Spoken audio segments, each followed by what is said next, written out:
Welcome to the 3 Knockdown Rule. Starring Mario Lopez and Steve Kim. Presented by Hustler Casino and UFC Fight Pass. Ladies and gentlemen, the 3 Knockdown Rule on UFC Fight Pass is in effect. I'm Steve Kim, joined by our blank slate, Mario Lopez. Hey, salute to that and more on that later, my friend. Happy New Year Happy New Year. Our 2024 debut. You got a lot to talk about. A lot to talk about. Shout out to Smoking Tim Frazier and Tino on the edits. All right, the bout sheet for this week's program. The return of Vergil Ortiz. A preview of Beterviev Smith. AJ Ngannou is scheduled. And we have final flurries and Ask Marios. But ladies and gentlemen, if you would like to get involved with the 3 Knockdown Rule and sponsor our fine program, we still have slots available. Please reach out to us at info@boxbid.io. Once again, that's info@boxbid.io.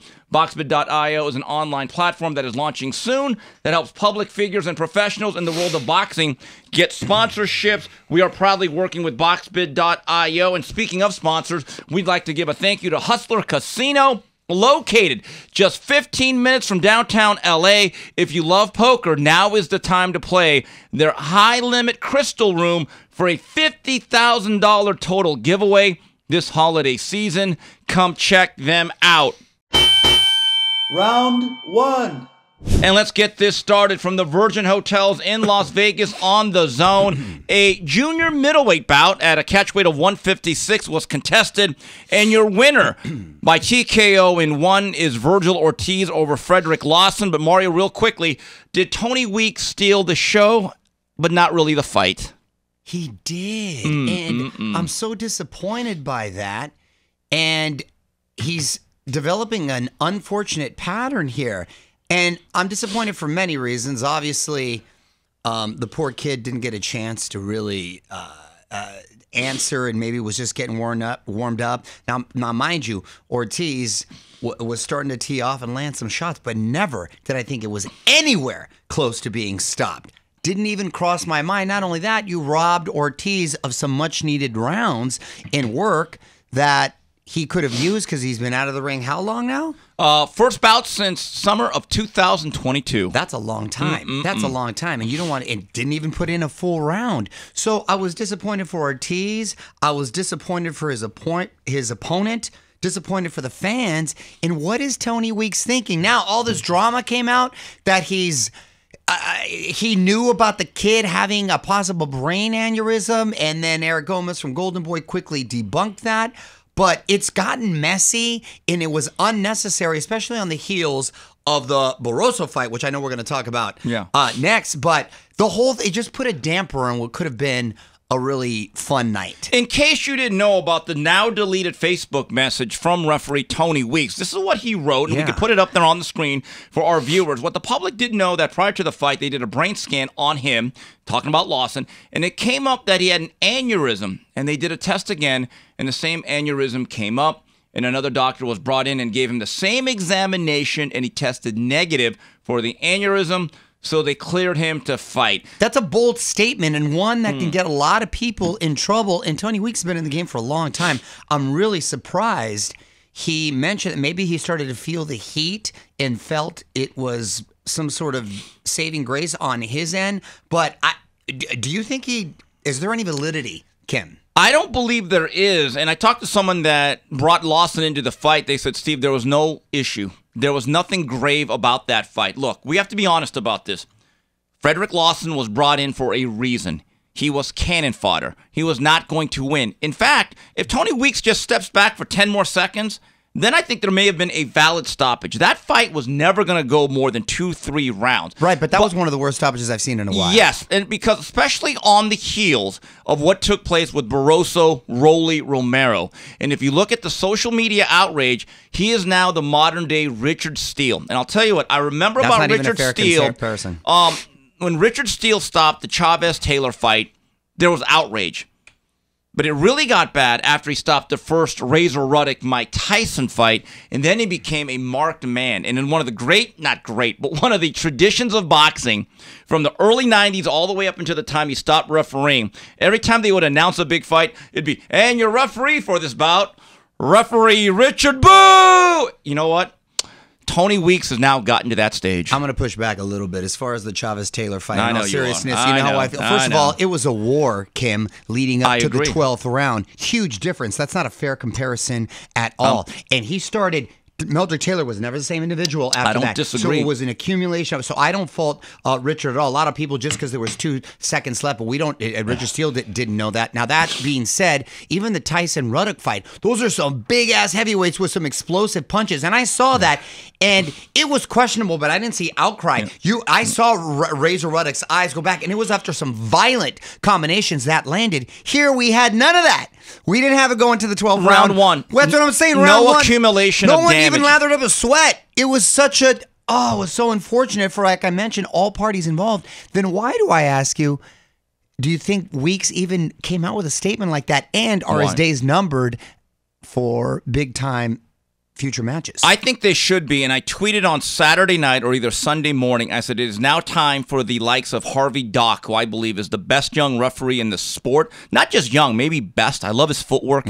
To take over. Look, there should be term limits on everything. I really believe that, especially referees and judges. But even Mills Lane, who was in the later years, was still solid. So it's hard to put. I don't like putting ageism in. It's hard. You got to just kind of judge a person individually. And here's what's maddening to a lot of people: if you care about the fairness of the sport, if there's such a thing, you go back to May with Barroso, Rolly, Romero. That stoppage, who did it really benefit? The house fighter / ace side. In this particular instance, even though it did benefit the Golden Boy house fighter, it kind of did him a disservice because, as you said, if you've been out for that long, the perfect scenario for Vergil Ortiz was to get at least 3, maybe 4, 5 rounds in, knock off the rust. Him getting 2.5 minutes of action, I think even he said to himself, don't do this. Don't do this. He was questioning the audience when they were booing. He thought they were booing him. It was... just confusion and a bad look all around. And I like Vergil Ortiz. I would have liked to have seen him get a few more rounds in, obviously. And I like the respectful call out to Costa Tszyu. Pardon me. His son. I'm sorry. Freudian slip there. Tim Tszyu. And that's the way it should be. I think, look, you should want to fight the best, and you should always want to go for the champs. I still think I'd like to see him a couple more times at this weight class with a few more rounds under his belt. But I think he can be a real player. It was hard to tell, right, in that short notice and in that short time frame. But I think if Vergil is able to stay on track with weight and stay active, I think he'd be a player in the division. I want to make this clear. The catch weight of 156 was set when the contract was signed. Right. It's not like something they did on Tuesday because he couldn't make 154. They wanted to be more safe than sorry. Just get him to the dance, make sure he gets paid, and he hears the first bell. Now, with that said, keep this in mind. This was just his 4th bout since the end of 2020. He's only 25 years old. Okay, now you know I harp on this a lot. Say it with me. Activity matters. But he did have some health issues, and I think he was cutting far too much weight. Now, if because he wasn't active, I'll argue that too, though. Well, that's a solid point, but now, no excuses. No excuses. So now, look, you just kicked off the year. I'd like to see him at least 2 more times. I spoke to Eric Gomez coming up here, and he said, Steve, with the nature of this bout, and in general, they want him to fight no later than April or May. Gosh, that's even late, considering it was only one round. I agree, but remember, these things are slotted now with the television. Right. And also, they would like to have him at least 3 fights. In terms of the Tim Tszyu fight, whether that happens in Australia or in Las Vegas, again, you could figure that out later. But I will say this. If I am Robert Garcia, I would tell Golden Boy and Vergil Sr., look, we can beat that guy in 2 or 3 fights. I wouldn't go to it immediately. Oh, no, I agree. And so, look, that's a smart play. Vergil Ortiz is still a very bright young fighter. 20-0, 29 knockouts, very exciting style. Now he got back on track, and my view is this. If I am his handlers, I don't dare let him gain 30 pounds because I'm turning down every offer trying to play hardball. My view is this. We're going to have you back before the end of the first half of 2024. That's why I wish he would at least take a fight, even if it's off the airwaves. Not even the main event. Right, exactly. Just because of the nature of this and just to get some rounds in to be sharp. Right. Also on this card, the best laid plans of mice and men. What did they say? O'Hari Davis had made it clear, hey, Rolly Romero, if you're going to fight Ryan Garcia, that's fine because I'm the WBA mandatory. I'm not taking a step aside. Well, Ismael Barroso had other plans, and he just absolutely shook up everything. Now, with Ismael Barroso, is that what you called old man strength? Yo, that's serious. My guy's only 42. He looks about, pardon me, he's only 40. What? Also, he looks like 20 years older than that, but he's got that old man strength, and it's one punch. Rolly Romero, I'll tell you what, that his resume is looking better as it goes on, because he said that guy hits harder than Tank. He does. And he can crack, and that was a nice counter punch, a one-punch counter punch that took him out of the fight. But I'm surprised the tactic that Atari took to with the fight, knowing that he's a heavy-handed guy. He wanted to take it to him and be in there. I would have had a couple more feel-out rounds, maybe gauge the distance, try to have him walk into something, but he wanted to fight fire with fire. And my guy got burnt. He got burnt real bad and taken out, and it was a devastating upset. See, this is what I think the crowd was upset at. You let Barroso just absolutely buzz Davies, who gets knocked down. He's wobbly on his feet, and you keep going. The main event, Vergil Ortiz is just starting to pelt Fredrick Lawson, and you wave it off immediately. The lack of consistency. Correct. And again, O'Hari Davis was signed by Golden Boy. So if you think that these politics do not matter in fights of this nature and the decisions made by the officials, I think you're being incredibly naive. Here's a question for Barroso now. He's an older guy who's never made the real money. Should Golden Boy and everyone aligned with Ryan Garcia, and we'll talk a lot about him later, says, okay, we're going to do the Romero fight, but Barroso, this was a WBA interim fight, which basically means the winner of that fight basically, in essence, in theory, becomes the mandatory. If you're Barroso, if they offer you a 7-figure step-aside fee, which goes a long ways in Venezuela, do you just say, you know what? Go ahead, fellas. I'm good. Cut the check. You got to take it. You absolutely got to take it. You're not receiving any damage and you're getting 7 figures.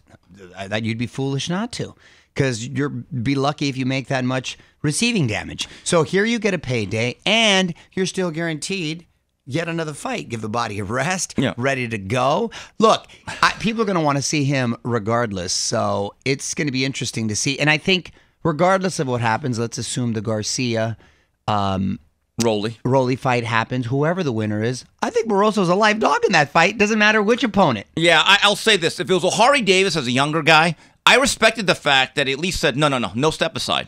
I want the fight. Because there's never been a guy that I've looked at in his career, if I'm a Hall of Fame voter and he's kind of a 50-50 guy, I've never said, wait a minute. The way he got all that money for step-aside fee, man, he's going to the Hall. He gets my vote. No. So, but as an older guy who has to think about his future, where nothing is promised, where most of your career is already done, if you're going to cut me a substantial fat check not to fight, and I can negotiate a couple of other lesser fights, that's not a bad deal for an older guy. That's a huge win. That's a huge win. So he did himself a lot of favors on There's Saturday. an old saying, horses for courses, or is it courses for horses? Anyway, also on this card, Arnold Barboza making his Golden Boy debut, scores an 8th-round knockout, and also Raul Curiel under the guidance of Freddie Roach. I thought that's the best he looked. He looked pretty solid out there, so good victory for him. Yes. Moving forward, this weekend from Quebec City on ESPN for the IBF/WBC/WBO light heavyweight title of the world. It is the annual performance, because don't expect anything more, from two men who I believe are very good offensive fighters.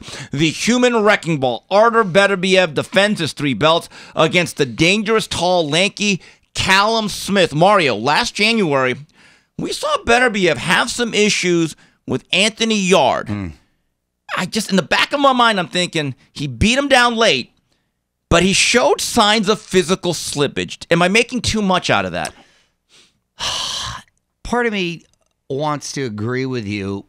I don't know so much if it's wear and tear, because he hasn't been that active, ironically, but he is older per se for a fighter. Much closer to 40 than 30. Correct. So that is a real factor. Father Time being undefeated and all. But man, I think he's such a special fighter. It's going to tell me a lot on this fight. A lot of people are picking Callum Smith to kind of upset too, which is what I'm hearing. But I so want to see Beterbiev and Bivol. So I think he realizes the stakes and what's at hand. I think he'll find a way to ultimately get it done like he does. And then we'll get the showdown that we've been wanting for a while. Beterbiev, Bivol. All I'm going to say is this. I'm hearing some positive news. We'll get into that next week. Oh, good. That's a good way to kick off the new year. Right. As for Callum Smith, I'll never forget he was at Blue Moon Boxing, and he had just gotten hooked up with our good friend Buddy McGirt. Hey, baby. And I remember him working out, and I said to him, I said, Callum, let me ask you something about your stay at 68. That last year in that fight with Canelo, he said, Steve, can I just tell you something? I had nothing that night. Yeah. Because the only reason why I stayed is because the money was so great. Sure. He's a big kid. But you look at him at 75, he has his ass and his legs underneath him. He is hitting through people. Yeah. I would surmise that he's among the top 3 or 4 punchers in that division. Absolutely. He's a talented kid that can fight. This is going to be a real fight. And like you said, if for some reason Beterbiev is not on his game or has slipped It's gone backwards. Yeah, well then Callum's got a real shot, and then maybe we've got a new showdown. This is the game that Callum Smith has to play. At times he has to be aggressive, but he cannot be reckless. Right. And I spoke to Buddy McGirt on Sunday afternoon. They're already in Montreal. He said, Steve, look, there comes a time every fighter has to be taken out of their comfort zone. So in other words, if Callum Smith cannot be on his front foot once in a while, let's say at least in the first 5 rounds, at least a minute out of every round, on his front foot, at least controlling somewhat of the center of the ring, he has a shot. But here's the problem. Be careful what you wish for. That's the problem. If you get dragged into a fight, because Anthony Yard had a lot of success. He was touching him up. He actually buzzed him once or twice, but there was a price to pay. Right. So it's this fine line between I'm having success or I'm getting sucked in. It's a tightrope walk, especially with Beterbiev. I'm looking forward to seeing that fight. Absolutely, because again, the last time that Beterbiev was in action, January 23rd of 23. So it's been a full year. Time flies. That's a hell of a break. Right, and by the way, the Callum Smith, boy, I wish he was more active. You know, he's fought 1 fight a year since 2020. Wow. Yeah, see, so again, if you would have had that advantage of fighting here and a couple times a year, I'd say, you know what, maybe there's a spot. Wow. But based on the fact we all been begging for Beterbiev Bivol, part of me says, Callum, I like you. I kind of want to see that fight a little bit more than I like you, but I think this is a real fight. Also on this card, co-feature, WBO bantamweight title is on the line. Jason Maloney against a young man I've seen since the beginning of his career, and Manny Robles, the upset specialist. He brought in Rafa Espinoza about a month ago. He brings in Sal Sanchez, and also on this card, bright young super middleweight prospect Christian Mabili takes on Rohan Murdoch. Right, when we come back, more of the 3 Knockdown Rule on UFC Fight Pass. Streaming live right on YouTube. Welcome to the big leagues, kid. $1.2 million.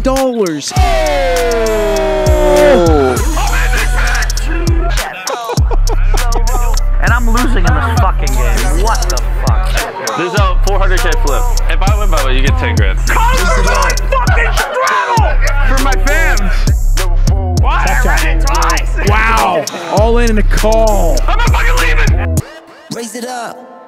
And we're back on the 3 Knockdown Rule. And a friendly reminder, if you'd like to sponsor the 3 Knockdown Rule, email us info@boxbid.io. Once again, that's info@boxbid.io. News and notes. All right, moving on to news and notes. Mario, a lot of interesting developments late last week in the first week of 2024. Once again, it is Riyadh season in Saudi Arabia. Wow. And Friday, March 8th, Anthony Joshua will be taking on Francis Ngannou. Is he the most highly paid 0-1 fighter in the history of boxing? You know, Has to be. For all the MMA fans out there, you love this because Ngannou is one of the good guys. He's paid his dues. He's a gentleman. He's a class act. Doesn't badmouth anyone. To see him get financially rewarded like this is awesome. As far as Joshua, tip of the hat to him. I like this, bro. My guy has been active.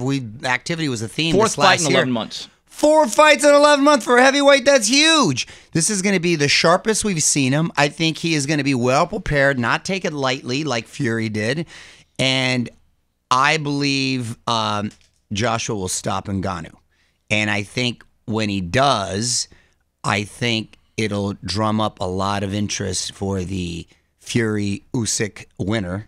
And assuming it's Fury, that'll be a huge fight. But I think this is fun because it doesn't take away from his duties. And because of his activity, he just fought not that too long ago. He's going to come in good shape. He posted recently back at it again. I'm a big fan of this. You can't be hypocrites about this. If you think Ngannou won, or at the very least had a draw or fought very well against Fury, and say, wow, that guy's actually legitimate, and then rip Anthony Joshua. He's allowed to make money. By the way, he's staying active. He's looking. Are people ripping him? Well, there's some people that. This is what gets me about certain boxing fans. All they talk about is, quote unquote, getting the bag. It's about the money. Yeah, but when it's certain fighters, then you expect them to actually have honor and do what's right for boxing. Anthony Joshua has just enough of a right as anybody else to get the bag. By the way, and he's staying active and doing his job. He's really resurrected his career as far as coming off the loss with both Ruiz and Usyk. I mean, he's got a lot of buzz again. He's been active, like we've just said. He's going to make a big money fight. I think he's got a big one looming with the winner of Fury-Usyk. So that's how you do it. You get back to the drawing board. You put in the time in the gym. You get busy, and you start to win, and you start pile these up, and you become a player again. And let me make this point again. I referenced this when Oscar De La Hoya was in studio. When Muhammad Ali fought Antonio Inoki in 1976, that was also the year he had 4 heavyweight title defenses. So there's some similarities here in terms of activity and doing a novelty event. And by the way, we're all in this for the money. And those very same people that are ripping it, I guarantee you, they probably said ad nauseum in the past, well, this is called prize fighting, not pride fighting. Well, guess what? Anthony Joshua gets to live to that exact same standard. Mario, here's what's interesting. Couple of people, I believe, like Chris Mannix of SI in the Zone, have speculated that one of the undercard fights that could be on this show is Deontay Wilder against Zhang Zhilei. Yo, I love that. I love that. That's a fun, real fight. And you know what? I hope it's true and good on Wilder for wanting to get right back in there. Okay, now obviously he's going to have his hands full. And listen, tip of the hat to the Saudis too, because they're proving they're going to be real players in this game. They're emptying out their pockets. If you're Deontay Wilder's management, you take that fight. You take that big punching China guy. Really? Yes, I'm going to tell you why. I'm going to tell you why. First of all, I'm sure he's getting handsomely paid considering the location, okay, and who's putting on the fight. Number 2, based on the last performance, I don't know how many more of these opportunities will be there. And I'd rather get handsomely paid than wait a little bit, regroup myself, and maybe fight outside of Saudi, not make as much money, and I'm still in just as much danger. You feel me? Yes. I'll just say this. The ring entrance for Deontay Wilder should be sung by Kenny Loggins, because he's entering the danger zone. Because unlike Joseph Parker, I apologize. And I don't know if Zhang Zhilei is going to be the drink more tequila Top Gun, but I'm just telling you, dude. Don't hope this isn't an indication of 24. Is this how you want to start the year? Oh gosh, damn! I'm gonna drink now. But unlike Joseph Parker, who's going to beat him 1 round at a time by boxing him and moving and picking his spots, Zhilei bangs. He does bang, but he also keeps his head right there. Right, and he's a big, and tall. he's a big target. Yes. So the fact that he's not exactly James Toney in the pocket, right, and he'll keep his head right there, I think it bodes well for Wilder too. But I would cash out if you feel there's some slippage or maybe your heart's out. Then you got to cash out right then and there. And Mario, that fight that we had been talking about or had been brandied about, Ryan Garcia against Devin Haney, as they say in New York. Forget about it. Because on Saturday morning, Ryan Garcia said via Twitter and other social media outlets that I am now focused on Rolly Romero. My guy had an active weekend. Antonio Brown posted, and Antonio Brown, the football player, AB. He said, yo, this dude had a baby. An hour later, announced his divorce. Later, canceled his super fight with Haney after calling him out and doing a poll. And then he announced Raleigh as his next opponent. Wild 24 hours. And then he said some other stuff, which I shall not say. Yeah, that was a hell of a weekend. And is that when the same weekend he went jogging with your boy Floyd? Yeah, 3 o'clock doing that road work. 3 o'clock in the morning. That's a mean one right there. Yo, that's a lot to consume and to digest right there. Thoughts? In all fairness, this is about risk versus reward. Let's face it, technically and also based on pure ability, Devin Haney is 5 levels above Rolly Romero. Oh, at least. At least. Okay. Now, but in terms of what would sell and what would be a more of a fun and more winnable fight for Ryan Garcia, it is understandable. But again, Mario. But, no, I agree. But Kim, to interrupt you for a second, the issue here, what people are taking umbrage with, is that he puts out a poll. Yes. He said this is what the people want. He did this. This is what the people want. He ordered Golden Boy and told Oscar to go ahead and make the fight. They proceed to do this. And then the about face. So people, I guess, are just not responding too kindly to that. And then Devin Haney didn't respond too kindly either, calling him certain names. Yes. And they went back and forth. And called him a cat. Yeah. Meow. And then Ryan said, you'll be back. Yeah. And maybe. And I think at the end of the day, this is a better move. I think it's just the way it was executed is what people are not exactly thrilled with. And as far as his personal life, look, I'm never going to comment on a man's personal affairs, but those kind of things do distract you and take up some time. We'll talk about that later. Here's the thing. You know when Golden Boy found out about Ryan's new focus? When he tweeted it. He literally did not actually tell Golden Boy, hey, guys, I've changed my mind. He just tweeted it, and then people sent it to them, and they're like, ugh. Well, see, the problem there, they're not on the same page still. And that's an issue because then you leave your team with no leverage. Your hands are tied, and then you end up making bad deals, and you can't really complain how the deal turns out because you put them in a really precarious situation. But I have a question. Romero Garcia is a fun event. But I will say this, in terms of the credibility with the hardcore base, there's going to be a lot of people that are going to be like, nah, we're not doing this. We wanted Haney. There is no guarantee that even that fight, while it might do better than Haney against King Rai against Romero, I'm not so sure does that many more pay-per-view buys. So here's the question. What if Ryan Garcia wants the same base salary without the upside that he got for Tank? You still have to do the math here when you're doing pay-per-view business. To rewind a little bit, I think the fact that Barroso was able to do what he did was sort of an indication that, hey, maybe this is the way things are supposed to play out. Because if Lawson had ended up winning, like you mentioned earlier, he wasn't going to step aside. You mean Davies? Pardon me, Davies. I'm sorry. If Davies, Lawson was with Vergil Ortiz. If Davies ended up winning, then it would have been really problematic, and Golden Boy would have really had a situation because then does Ryan wait? So I think it's all working out maybe the way it should, and yes, it is a little messy, but at the end of the day, it's probably better for both Ryan and Golden Boy. That fight can be made. I think it is an entertaining fight. I think he'll have to be realistic about the figures. But then if he fights him and he's able to win and he's a champion, now that changes everything. One last point. For all those people that say the belts don't matter. Well, really? Rolly Romero, a lot of people are saying, well, that's the right move because he has a WBA belt. So you people are admitting belts matter. Anyway, a couple other news and notes here. Speaking of Golden Boy Promotions, they have signed former Unified Junior Welterweight champion Jose Ramirez to a deal. My understanding is in late April. They're going to be looking to do his debut under that banner. I have a question, though. Jose Ramirez said that he didn't like the way Top Rank handled things, even though they handled most of his career very well. And he turned down a $2 million plus payday for Teofimo Lopez on that February 8th Super Bowl week show at the Mandalay Bay. Teofimo is now going to be fighting Jermaine Ortiz. Okay? I'm going to go out there. It's an interesting event.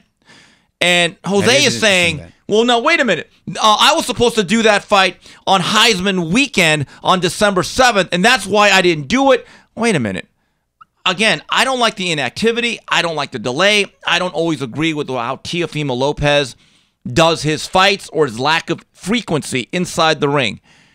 You don't find it a little bit funny that a guy like Jose Ramirez, who's turned down fights in the past, says, Oh, yeah. Well, Teofimo Lopez, yes.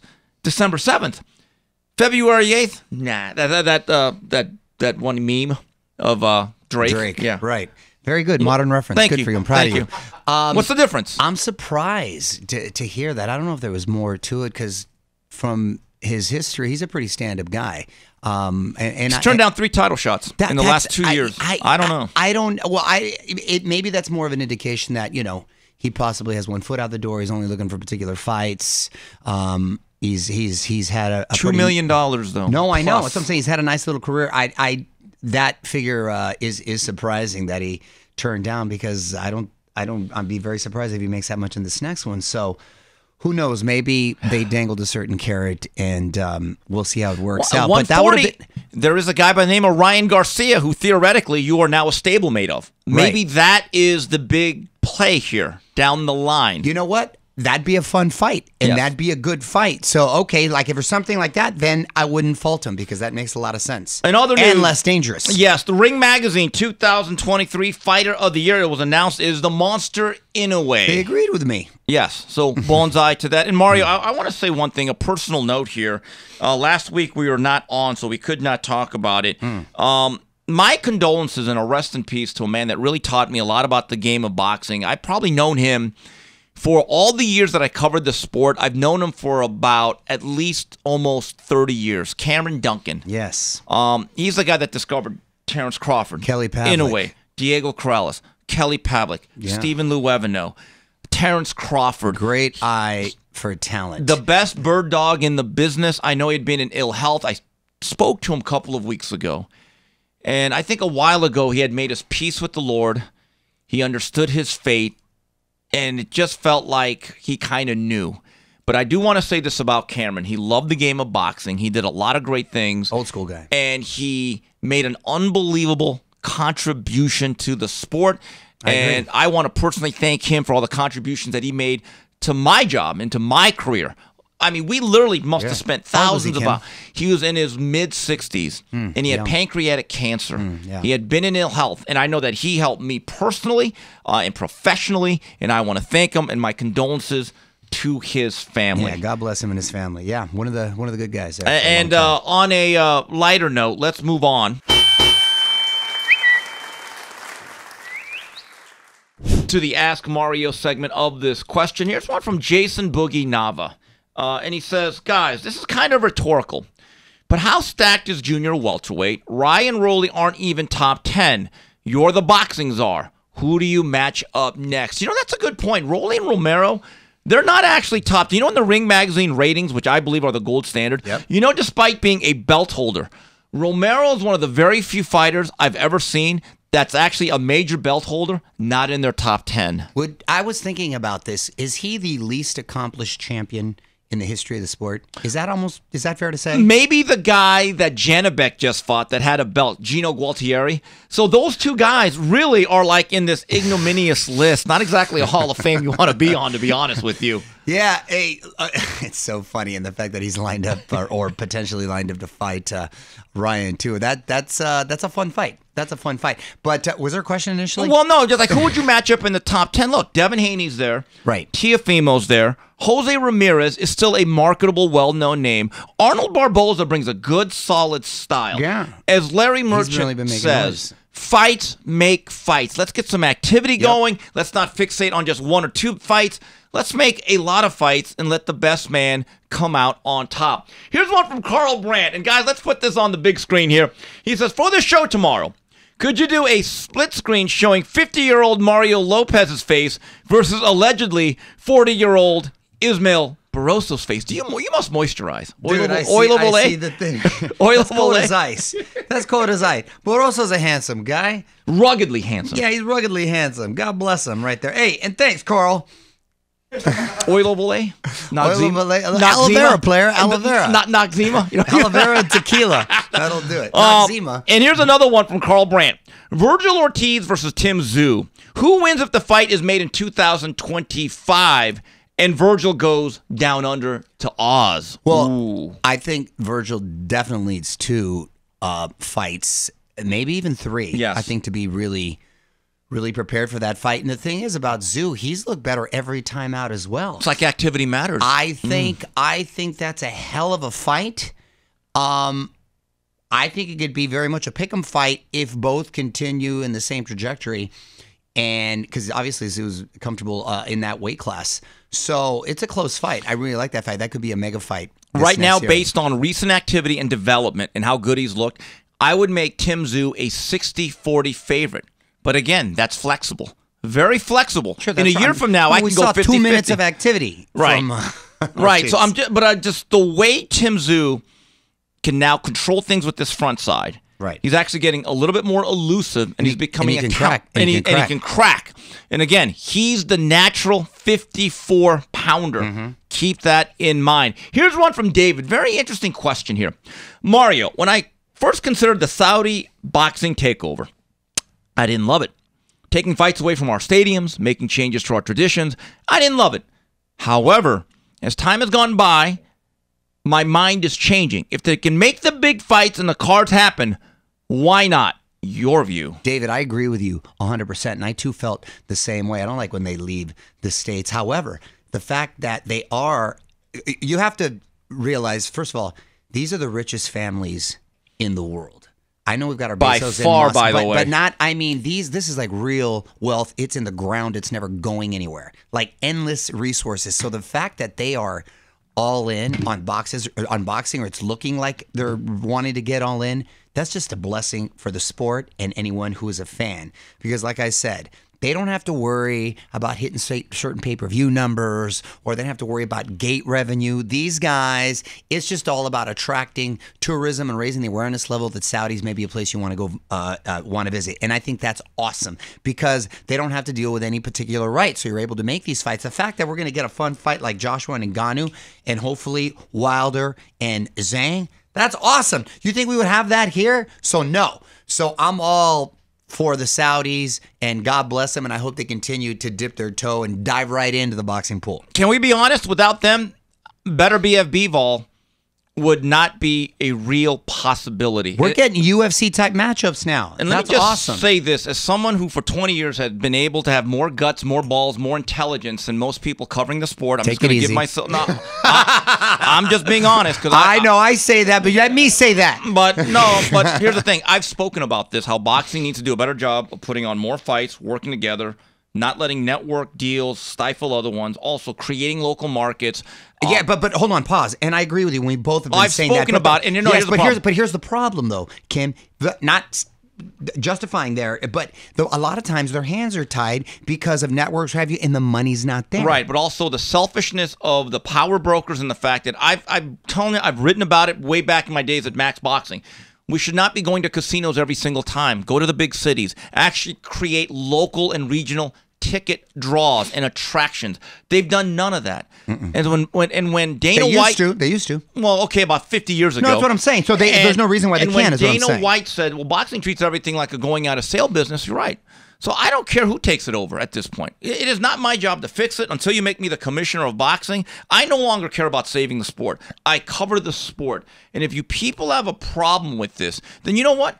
Don't watch cards that have Beterviev Bivol. And my view is this.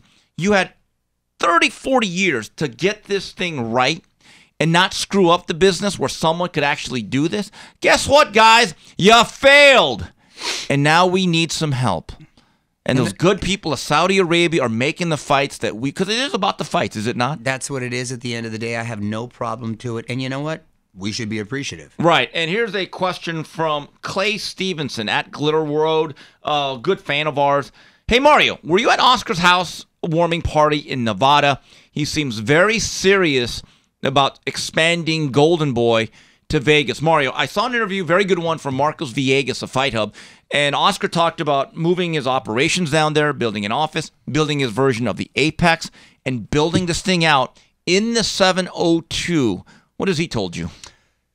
He's not leaving L.A. It might be something in addition to, which I think be awesome. And I think those are plans, like big plans, not necessarily right now, this year, but I think in a sort of a perfect world down the line sort of deal, I think it'd be great. You have a presence in Vegas, and which is a fight town, and remain here in LA.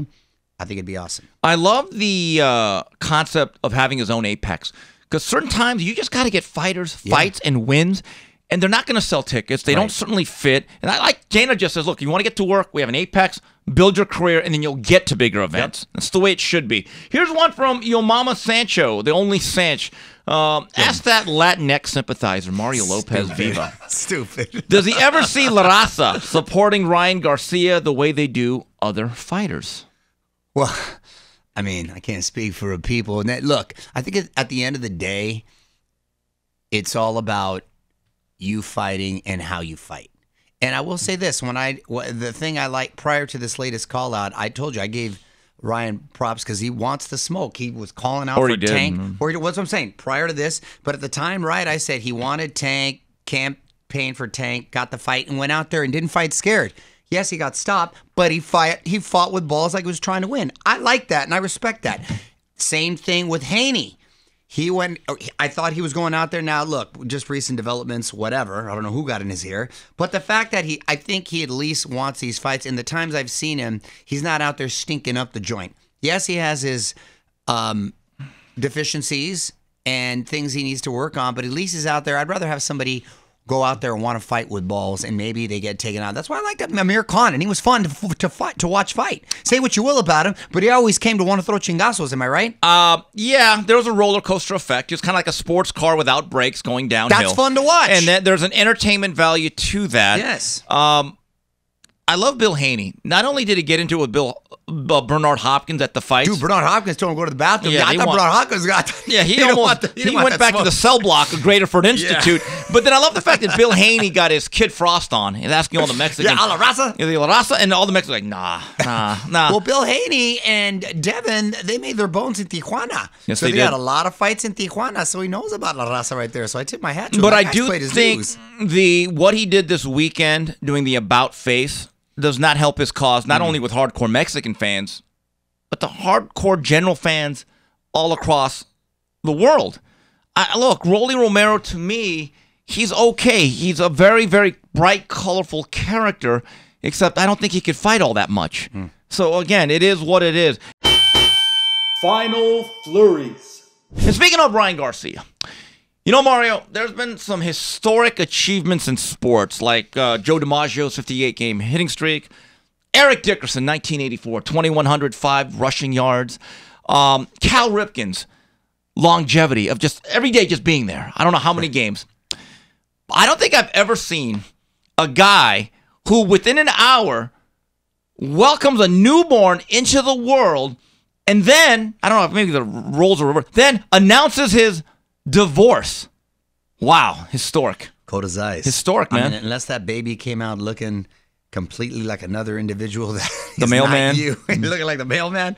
That, you know, like Culligan I said, man. I don't know the background, but that was just wild, and it had social media kind of up in arms, even like World Star and all these people started kind of picking it up. The kid knows how to go viral. I will give him credit. Hey, he's a social media superstar, I guess. But yeah, that's just a lot on your plate, man, to deal with at any age. So hopefully it won't be too distracting, and he'll be able to kind of keep focused and actually make this fight with Romero happen, and they'll be able to get in the ring. Because Romero, after he was teasing Haney, then Romero started coming out with, hey, well, what about me? Remember? So now he's got really no excuse. Yeah, when Antonio Brown is acting as your life coach, boy, that's I don't know if that's a peak or a bottom. Mario, I saw something on Showtime that you had seen before, and it took me back to my childhood of the early 80s. Our childhood. Yeah, even though you say I'm 10 years older than you. But anyway, Thriller 40 on Showtime. Celebrating the 40th anniversary Of the greatest album that ever was produced. Thriller. From the top to from Wannabe Starting Something to what is it? PYT. No, PYT is over. What's the last one? Billie is it Jean. Human Nature? Human or The Lady of Nature. My Life? So, I mean- yeah, every single... How many albums can you put on where every single one is a banger? Let me rewind. I loved Off the Wall. Some people like that one better than Thriller. I almost but- like, yes. But Thriller was just so... What was so impressive about it, first of all, Quincy Jones is a genius, man. The fact that he was able to take this kid from this boy band they thought he outgrew, because Michael Jackson was his coolest kid ever, this child prodigy, right? Jackson 5. But when he started getting a little older, people wanted, like a lot of child actors, they didn't want to take him serious as couldn't an individual evolve. artist. They didn't evolve. Couldn't evolve, but the guy He had did. the goods. Yeah, he did. So then with Off the Wall came out and won a Grammy, but didn't win all of them. Then he put all his energy towards Thriller, created this masterpiece, and I love the way they started breaking it down, and they had Usher, Maxwell, all these different people talking about it.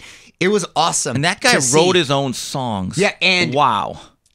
The huge factor, too, I thought was very interesting, was when Jonathan Landis, he loved American Werewolf in London, and he hit him up to make essentially a movie, a short film of Thriller, and that changed the game forever. Changed MTV, changed videos, changed everything. That was awesome. There were to watch see. parties across the country for the premiere on MTV. Yeah, the making of Thriller. Man, that was so smart to hit him up. So Mario, at your school, the morning after, Did you have the red jacket? No, I didn't buy that. That shit was expensive. I just no couldn't Asian right there. Asian parents were buying that. But anyway, What you talk about? I saw Asian kids with that red jacket, bro. But here's the issue.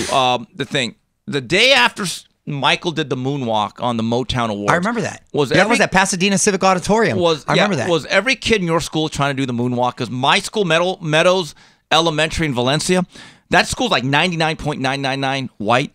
Everyone was trying to do the moonwalk. Yeah, that was a phenomenon. It was like I saw the floor move. I thought the floor was moving, so we didn't know. And then you do the research and stuff. It was actually like some Mexican actor used to do it back in the day. Yeah, back in the 30s and stuff. And so he had seen it, but he took a little Fred Astaire, a little James Brown, a little Cab Calloway, and kind of had his own style. And now that's such an influence on like BTS and all the Chris Brown, Usher, all these guys. But no, there'll never be another entertainer. I mean, he's I just love the greatest fact entertainer. that Not just him, but just greatest entertainer. the Victory Tour of '84 promoted by Don I was King, going to only say, America. all the way back to boxing, Don King. Yes. It was crazy. The greatest selling album of all time didn't have a tour. There was no Thriller tour. Right. Isn't that wild? And they had to incorporate the brothers. Joe Jackson The brothers are said, coming. hey, brothers are coming. Yeah. We're all They're catching like, it right Latoya, here. you get in here too. The Victory Tour. No, but he was smart about it because they did a little Jackson 5 Yeah. and the brothers kind of went off and then he did his Thriller. But isn't that crazy? The greatest album did not have a tour. They did the Jackson 5 and Don Victory King Tour. promoted Yeah. it. Don King also made the deal with Pepsi after they had made a deal with, who was it? Like Little Debbie's or something prior to that. But he made the deal with Pepsi and that's where he was shooting the commercial where Michael burned his hair. And you know what happened when his hair got on fire? You know what he had to do? Marlon Brando's... He had to beat it. I'm so stupid. You don't remember that joke? Dude, That was everyone knew that. Dude, joke. I'm sorry. Fuck. Marlon Brando's son is the one that put his hair out. I don't know. That's a fun fact. Yeah, he's the one that put his hair out. He was on that set working. But yeah, Don King's the one that made that deal. And that's what they say has started his addiction to pain pills and stuff because he had to deal with. That was a serious. I never saw the footage, too, of the actual head on fire and stuff. But Michael Jackson is so great that an album like The Wall is like maybe top 3. Well, it was between... No, I mean, Bad. What an album. Bad was still good, too, in 87. Yeah, and then what was Bad? Dangerous was the other Dangerous one, right? was the... But I love Bad. Had the Captain Bad, EO dude. song. I love them all, dude. I love them all. Another crazy thing is when people say, "Oh, there's been no star bigger than like Taylor Swift." I go, "No. What? Michael Jackson, homie had like thousands and thousands of people just waiting outside his hotel room. Yes. Anywhere he went. That was just, it was crazy. They had to shut down Disneyland at times. Like that level of stardom we've never seen. Right. Pre-social maybe media. Elvis. That was about it. Elvis, Michael, but there's nothing now that compares. Even Taylor. No. Wouldn't you say? Not even Taylor. That shit was wild when that was like crazy. Mario, wrapping it up here. I understand you are going to be Bob Barker. You got your own game show. Dude, I'm excited that we speak, my new game show, Blank Slate, premieres tonight, 6 p.m. on the Game Show Network. I've always loved games. So what's the schedule? Is it on daily, weekly? It's on tonight, then it's on daily at 6 p.m. And like I said, I'm a big game lover, whether that's board games or game shows. And this is two people, two friends, or husband and wife, mother and son. We saw all the pairings, and we're paired with a comic, and they have to answer fill-in-the-blank type questions, and whoever matches gets points, and whoever has the most points wins. It's fun. It's funny. It gets a little naughty. And there's no better feeling than giving money away. That's the best feeling in the world. I always left there like in a good mood and feeling good because you hook people up with money. Yeah. It's the best feeling in the world, man. And so, it's fun. And I love a game show where you can play along. So you can play along and check it out. So there's no whammy? There's no whammy on this the one, whammy. but you have to I'll come by, press your man. luck, right? I'll hook you up right there. You might win get some money, Kim. Yeah, okay. Whatever. You curmudgeon. Oh, whatever. You got too much money. You don't want to win any. I'm All sorry. right. You know, Frazier, game, you wins it. Let me just say something. Game shows were never the same after Joker's Wild. Now that was a game show. Remember Wink Martindale? Yeah, Wink was good. Man, Wink was good. I Whoa, like Wink Wink was good. Martin. I channeled some But Wink. I love Press Your Luck. Press Your Luck was great. No whammy, no whammy. Yeah. All right, anyway, we'll be back next week. Got a lot to talk about. So on behalf of everyone that make this show possible, Smoke and Tim Frazier, Tino on the edits, and Mario Lopez, this is Steve Kim saying, till the next round on the 3 Knockdown Rule, goodbye.